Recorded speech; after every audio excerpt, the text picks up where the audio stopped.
4,000 of the people returned, and 10,000 remained.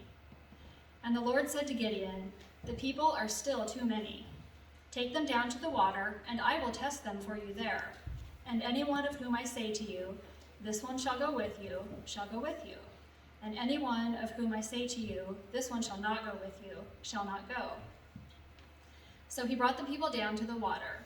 And the Lord said to Gideon, "Everyone who laps the water with his tongue, as a dog laps, you shall set by himself. Likewise, everyone who kneels down to drink." And the number of those who lapped, putting their hands to their mouths, was 300 men. But all the rest of the people knelt down to drink water. And the Lord said to Gideon, "With the 300 men who lapped, I will save you and give the Midianites into your hand, and let all the others go, every man to his home."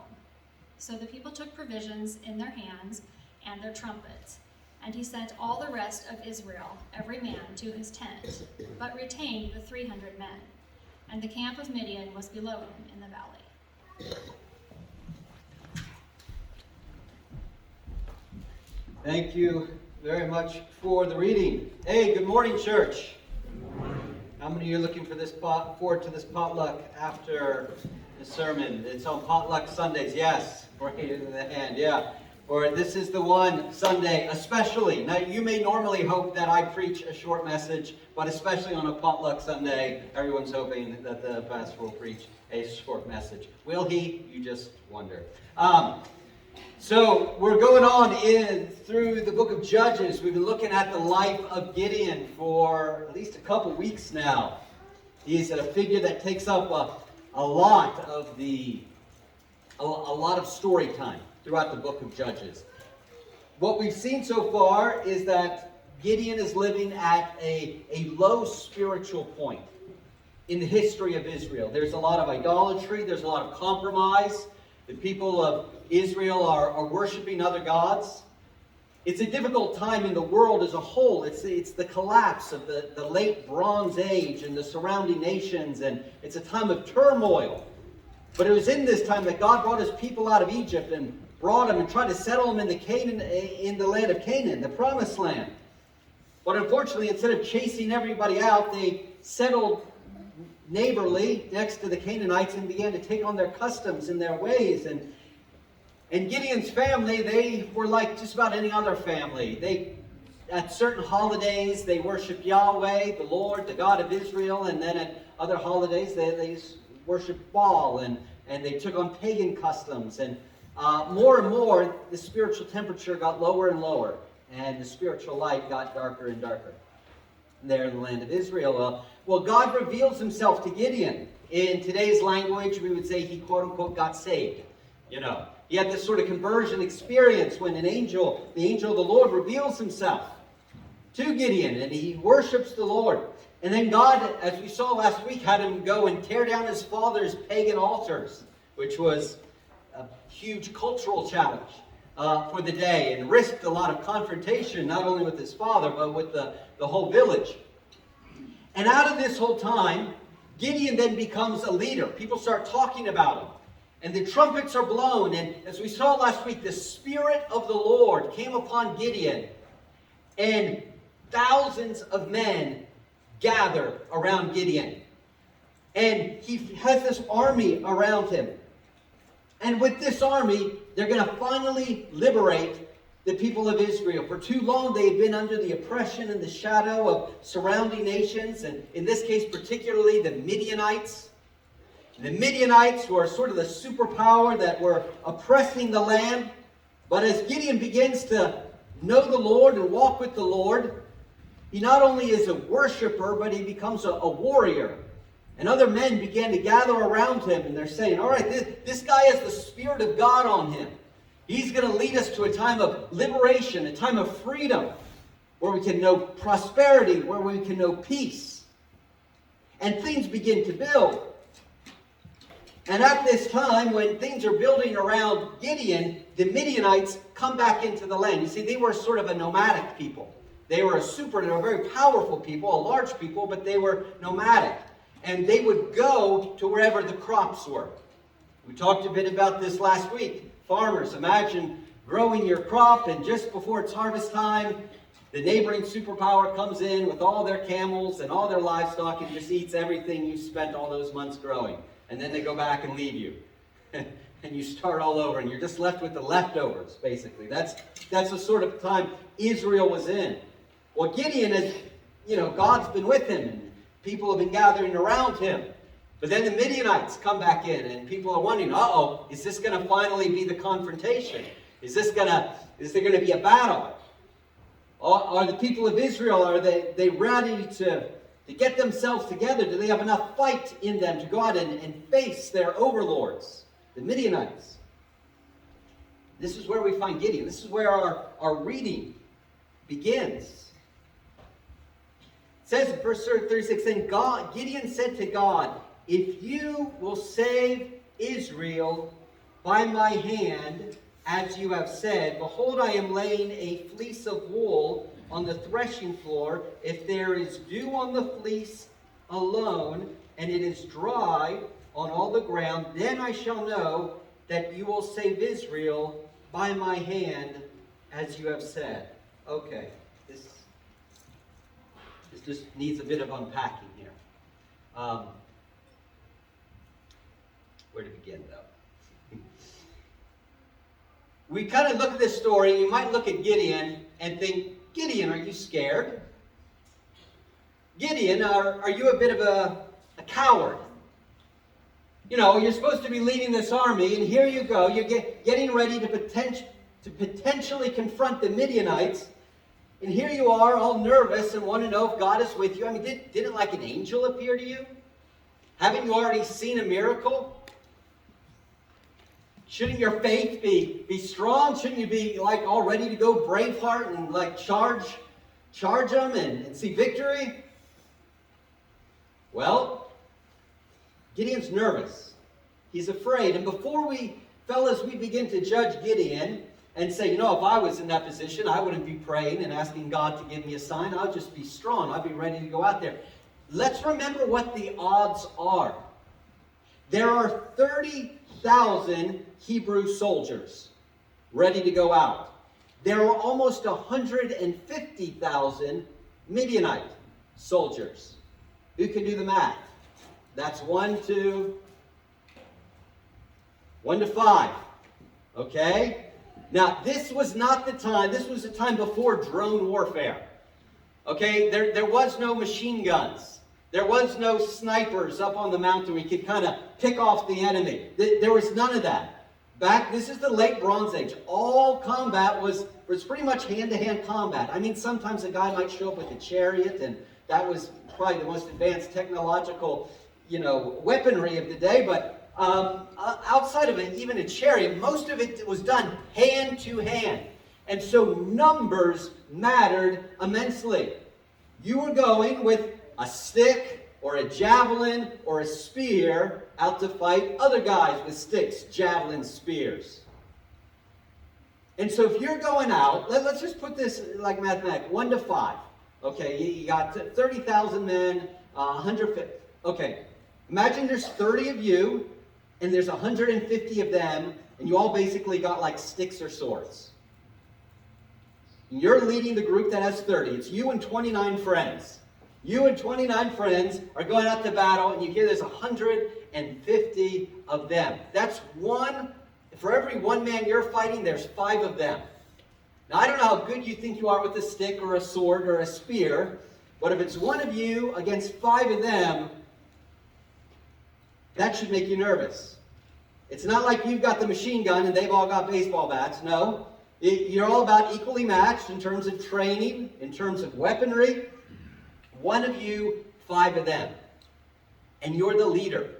You're the leader of the small army. You're outnumbered 1 to 5. You look around, you see your men. Are you leading them to defeat?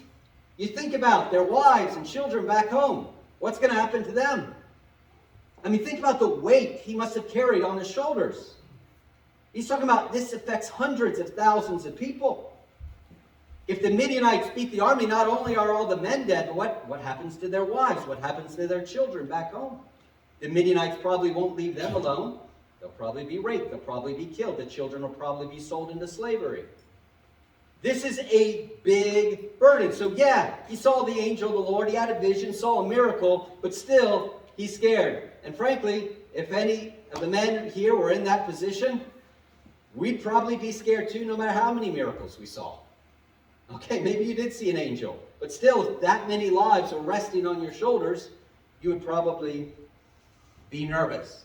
And so you're getting up to the time of the battle.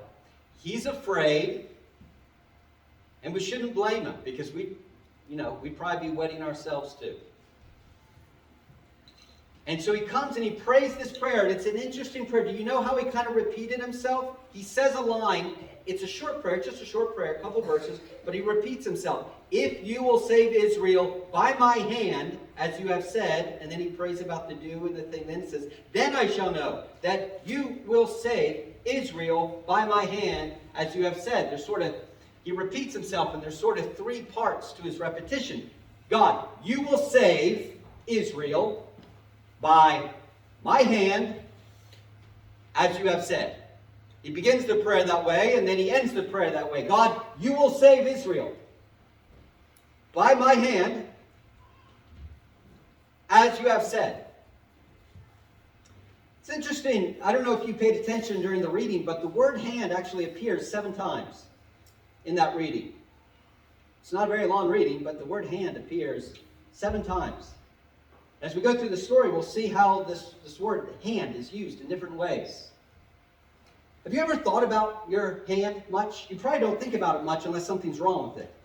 Like if you're doing I was doing a DIY project with my daughter yesterday, and I was trying to screw in something, and it slipped, and I jabbed one of my fingers with, the screwdriver, and out, it really hurt for a little while. So for a little while, I was thinking about my hand very much. If something's wrong with your hand, if you break a finger, you break your hand, you got to wear a cast, or if something's not working properly, you think about it. But generally, you don't. You just use it. But your hand is like your superpower. For us human beings, our hand is one of the most incredible engineering feats imaginable. There is nothing like the human hand in all of creation. Okay, in this hand, you have 27 bones. There are 26 different muscles that help control the way your fingers move. There are over 100 ligaments. It is incredibly complex. There's no other animal that has anything like this. If you were just to look at a skeleton of a chimpanzee and a human being, at first you might be like, oh, they look similar. The chimpanzee's fingers are maybe a little bit longer. But upon closer inspection of the ligaments and the muscles and all that, you realize that the chimpanzee's hands can't do a whole lot. The fingers are longer and the bones are a bit thicker, which are really great for hanging on trees. Like if you just want to spend all day just kind of hanging on a tree and like that, it's great for that. But it can't do a whole lot else. Like it can kind of awkwardly pick up a banana and squeeze it. What can the human hand do? We can thread a needle. We have this opposable thumb, and we can pinch in different ways with every finger. This allows us to do things like sewing. It allows us to do things like picking guitar strings. It allows you to do things like play on your iPhone while the pastor is preaching, which some of you do, I've noticed. It allows you to do a whole bunch of things. You want to see an ape try to thread a needle? It's not going to happen. If you want to know what it's like to be a primate, like a chimpanzee or an ape, put on really thick winter gloves. Stick a couple of wooden popsicle sticks in there, and then go about your day. And try to do all the things you normally do with really thick winter gloves and popsicle sticks shoved up there.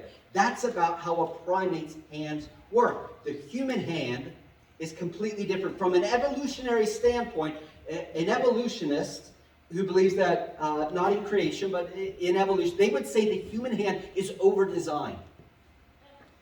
Because according to evolution, we as a species, our task is survival and to pass on our DNA. We are supposed to survive, eat, and pass on our DNA to the next generation. The human hand does 1,000 things that are completely unrelated to passing on your DNA, to getting food, or anything else. Like, our hands could be a whole lot simpler, and we would just fine. So we'd still be able to have babies. We'd still be able to pick up hunks of meat and nuts off the ground and eat it. The human hand was designed to create civilization. Go into the cities. Go to New York. Go to London. Go to Paris. Go to the museum. See every painting of the Mona Lisa. Van Gogh. Go to a concert and listen to the people playing the flute or the violin.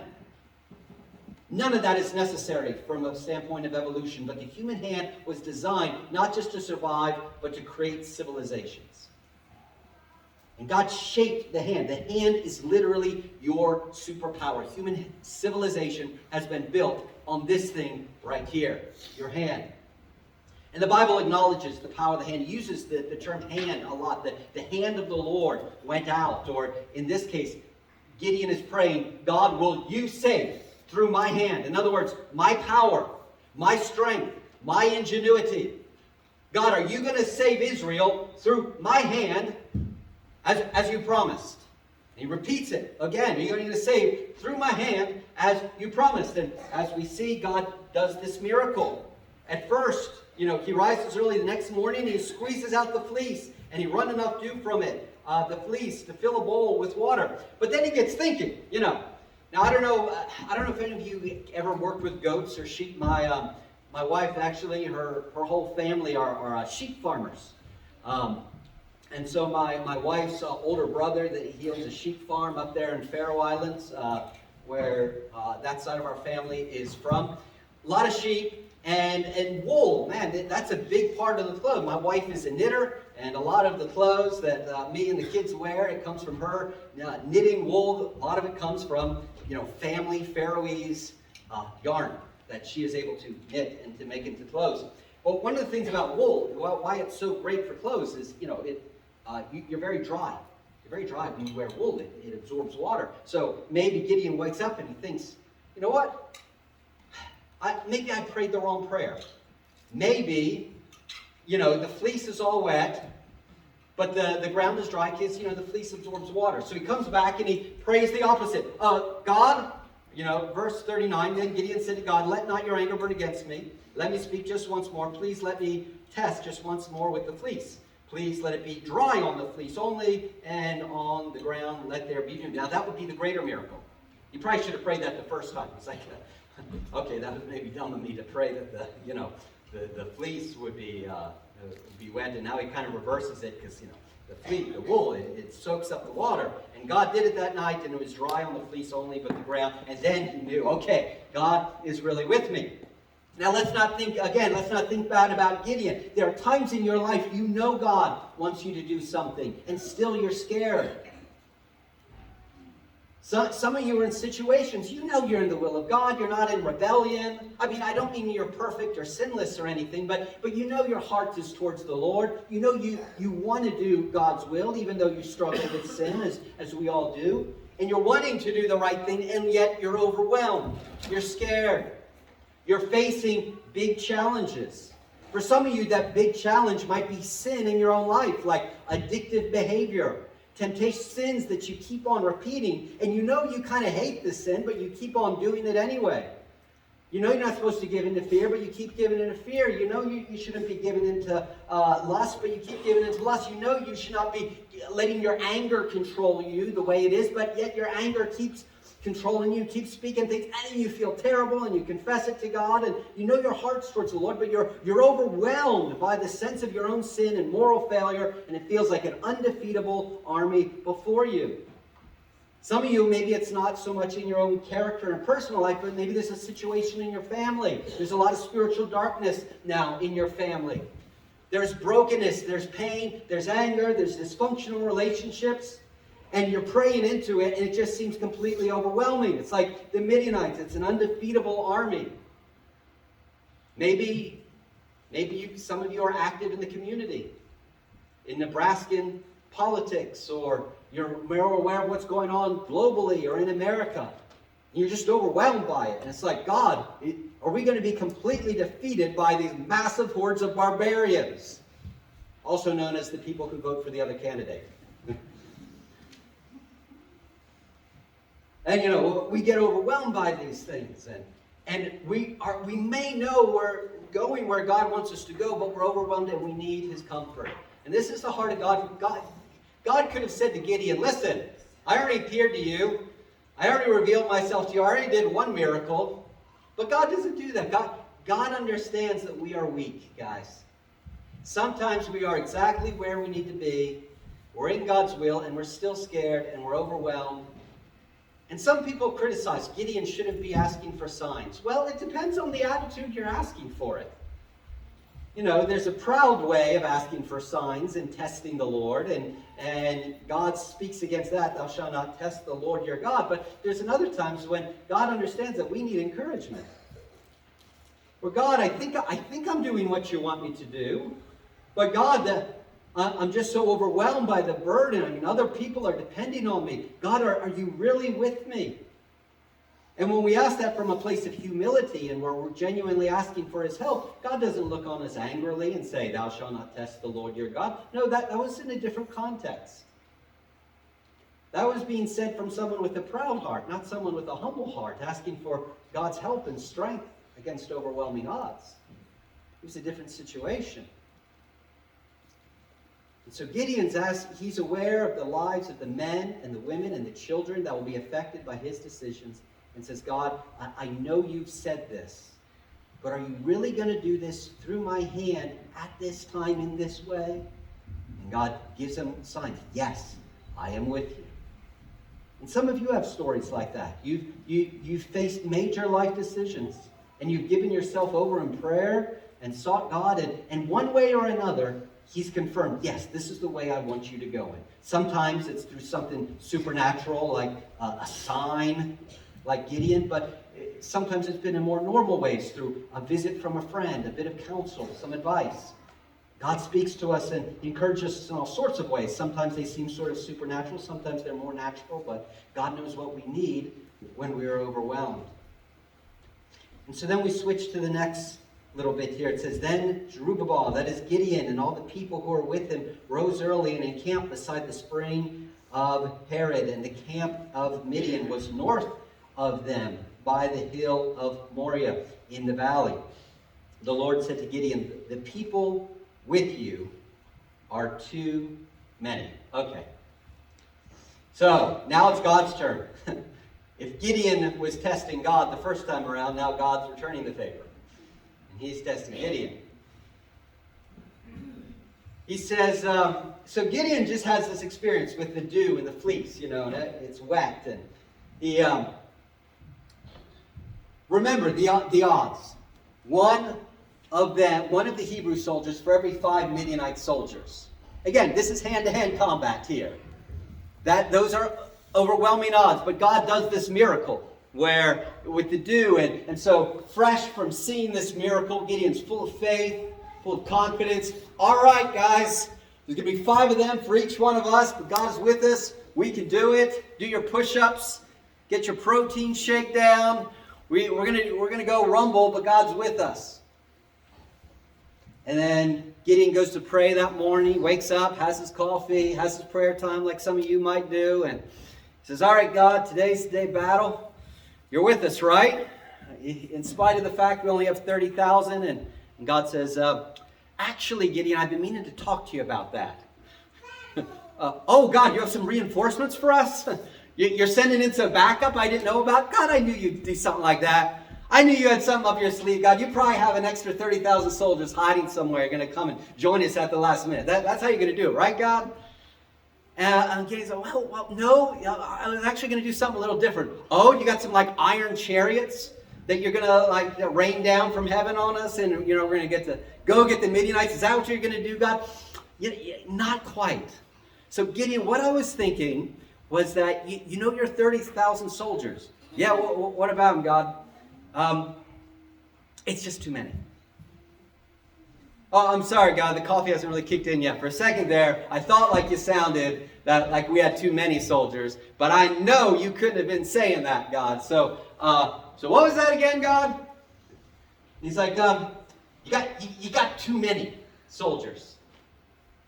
You mind unpacking that a bit more for me, God? What are you thinking? He says, the people you have are too many for me to give the Midianites into their hand, lest Israel boast over me, saying, my own hand saved me. We're talking about all the things the hand can do. Make musical instruments, do paintings. It's your superpower. You can do all sorts of stuff. And God looks down and he says, there's a problem. Because right now, if you go out as 30,000 soldiers against 150,000, you're going to come back talking about how bad you are and how awesome you are. And you're going to beat against the Midianites, and all the men are going to come back beating their chests and be like, yeah, we showed those boys 5-1. We took them out. We're amazing. We're awesome. And God says, no, I can't give that into your hand. Because you're going to think your hand did it instead of me giving it into your hand. You're going to think it's something your hand won, that your hand crafted, instead of something that your hand received. That's another thing we can do with our hands, right? We receive things. We're given things. Tomorrow is Halloween, and all these little kids will go around all dressed up, and they're going to be, reaching out their hands, looking for a trick or treat, and you can decide whether you want to be mean and give them a trick, or nice and give them a treat. And nowadays you probably get arrested if you're too mean and give them a trick or some sort to, like, all right, kid, get lost, or whatever. Then you'd be like the unloved neighbor, the most unpopular person around. But they go around asking for these treats, and they hope to receive something. Now, why do we do that? Does any of you know the background story behind kids going around asking for candy? Knock, knock, trick or treats? Anyone know the background story? So Halloween, the name Halloween, where does that name come from? Well, it was an very old holiday going back to the early 600s. Pope Boniface the Fourth, he declared that there would be a holiday called All Saints' Day. Now, originally it was in May. It was back in the very early summer. Only 200 years later, it got moved to November 1st. But November 1st got declared to be eventually All Saints' Day. And that was the day when Christians would celebrate all the saints who were in heaven, who have passed through death and have tasted Christ's victory. And then in the evening before, what they would call that was All Hallows' Eve. All Hallows' Eve. Hallows being the holy ones. The holy ones who we were going to celebrate the next day. And so on All Hallows' Eve, what they would do was they would celebrate the defeat of the powers of darkness. And little kids would kind of dress up in like little monsters. And then afterwards they would take off the costumes and throw the costumes in the fire to celebrate the fact that the monsters of death had been beaten by Christ's victory. And the neighbors would, just like the victory over death was given by Christ to the church, then the neighbors would give a little gift to children. Usually this was back before you could go to Dollar General and get a big bag of sugary, high fructose corn syrup junk. And it's like, back then you'd get a little piece of dried fruit or some raisins, and that was considered pretty valuable back then. And you'd be given a little treat, and the symbol was, just as Christ has given us victory over the powers of darkness, so too we would receive with our hands this victory. And that's how the holiday started. Now, other people debate, should Christians celebrate it or not, because then some pagan influences came, and like the jack-o'-lantern, the pumpkin, that was a Celtic pagan thing. Well, that's nothing. If you and your family don't celebrate Halloween, that's fine. You don't have to. If you do, that's great. Celebrate it for Jesus. Like, whatever. Whether you do or you don't, do it for Jesus.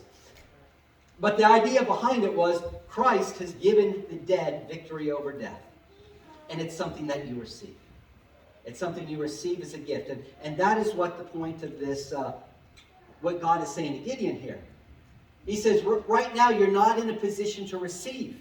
You won't receive it as a gift. If you go out as 30,000 people and win this battle, you're going to think it's because you're going to think about how good you are and not how good I am. Now listen, in life, God very often wants to toughen you up. Very often, God wants to strengthen you. Very often, God will lead you into difficult times so you can kind of man up a little bit.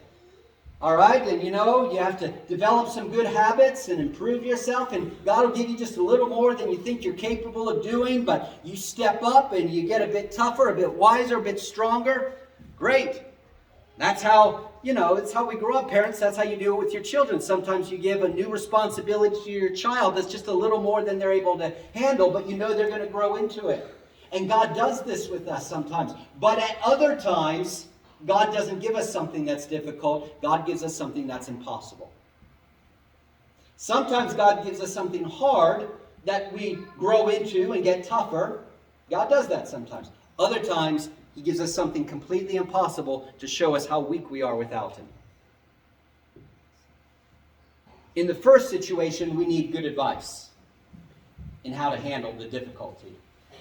In the other situation, we need good news that God is going to do something miraculous.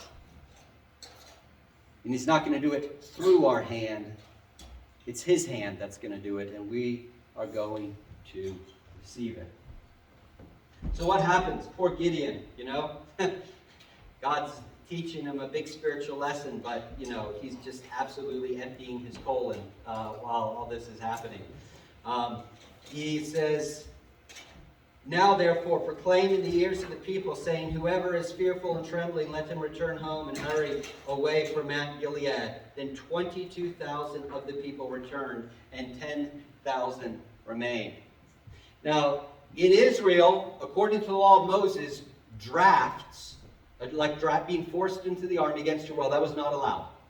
According to the book of Deuteronomy, whenever Israel went to war, it was to be proclaimed, only people here are on a volunteer basis. And if you don't want to fight, go home. They were supposed to say that. And Gideon's doing something very godly. Now, all the people who had gathered around Gideon had done so voluntarily, but at the time, they might not have known the odds. Like, when they signed up, they might have said, yeah, we're going to get those Midianites. And then the night before the battle, they do the counting, and they're like, 30,000 of us and 150,000 of them.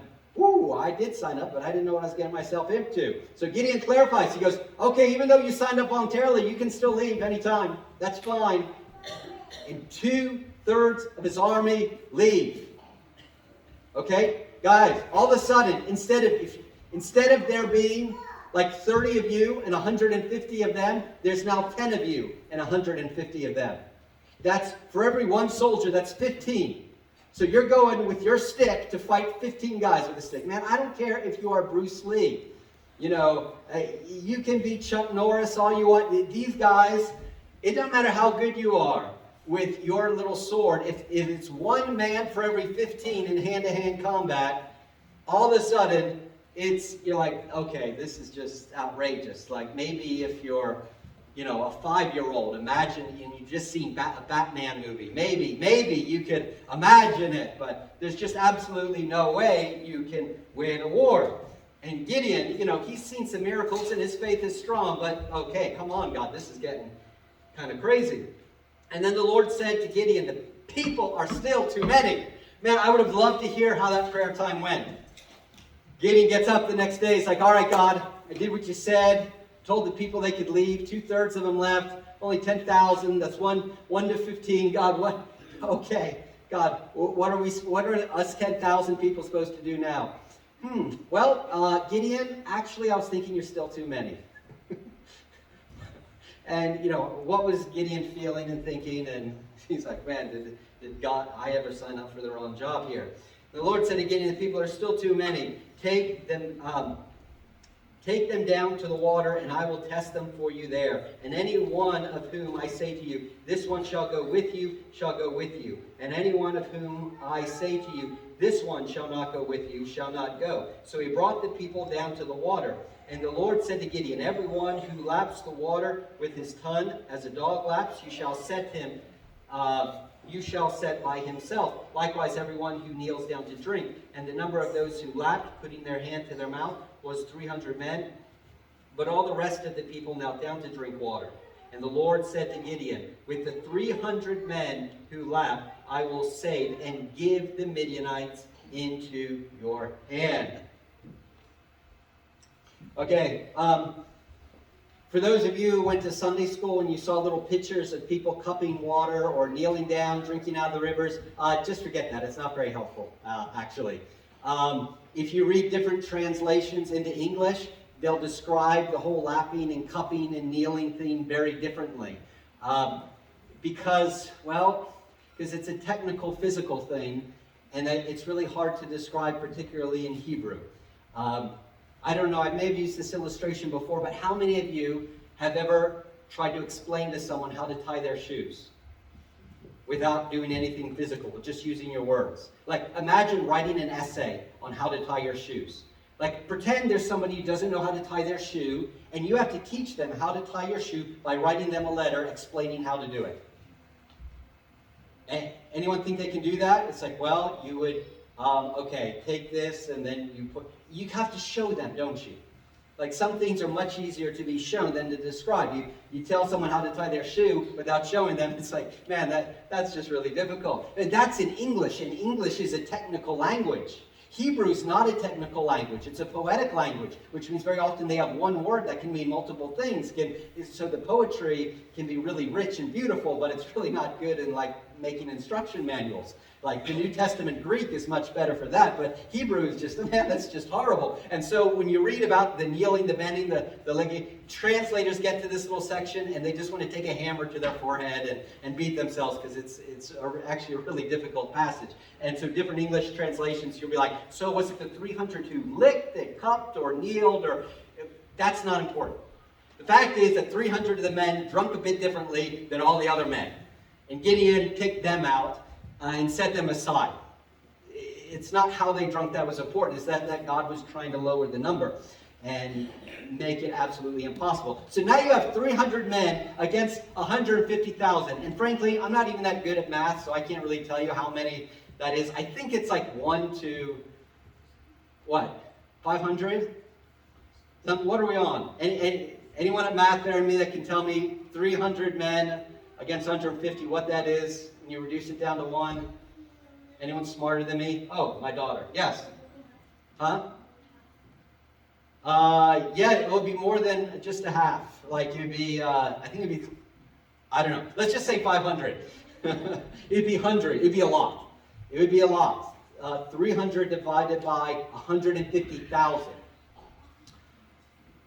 All of a sudden, it doesn't matter how drunk you are. Those are stupid odds. Like, drunk people will sometimes try to think they can take on the world. Man, you could be drunk, 5 years old, and have just watched 10 Batman movies, and there's no way in the craziest human imagination that you're going to think that you can possibly win this battle. God has put you in a position of weakness, and some of you are there right now. Some of you are in a position of weakness. Your problems have begun mounting. Things have begun getting harder for you. And when 1 or 2 problems came your way, you kind of thought, you know what? I can handle this problem. But you are in a season where God has put problem after problem after problem and mounted them up to such a height that you know now, this is beyond me. Sometimes God will give you one problem to toughen you up, keep you on your toes. That's good. Mans you up a bit. All right.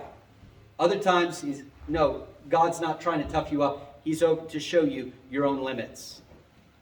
He's trying to show you that ultimate victory in life will come through His goodness, not through your goodness. Today's a Communion Sunday. And this message of Gideon, this story is very appropriate. Because what do we do with our hands? What is it that makes us Christians? We receive.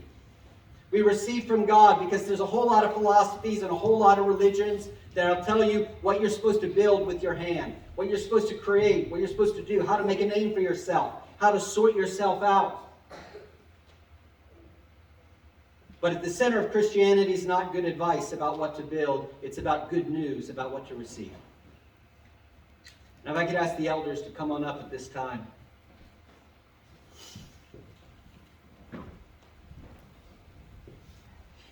At the beginning of the story, Gideon, We saw how the Spirit of the Lord came upon Gideon. He was called to be a deliverer. And God confirms through your hand, Gideon, I'm going to deliver Israel. But I don't want Israel to think that they did it with their hand. In other words, he says one thing to Gideon, but he says something else to all the people of Israel. It's through the hand of Gideon that God is going to save all of the people of God. And when we come to the Lord's table, this is what we have. Our salvation comes through the hand of Christ. God saves you and me. God brought salvation to this world through the hand of Christ. We're coming up close to Christmas time where we focus on Jesus as a baby. Jesus was born like any other baby, and like any other baby, Mary probably picked him up and counted his toes and counted his fingers and his little baby hands. One day those hands grew up and they had nails driven through them. This is why God took on flesh in the person of Christ. Why did God take on human hands? So that they could be pierced.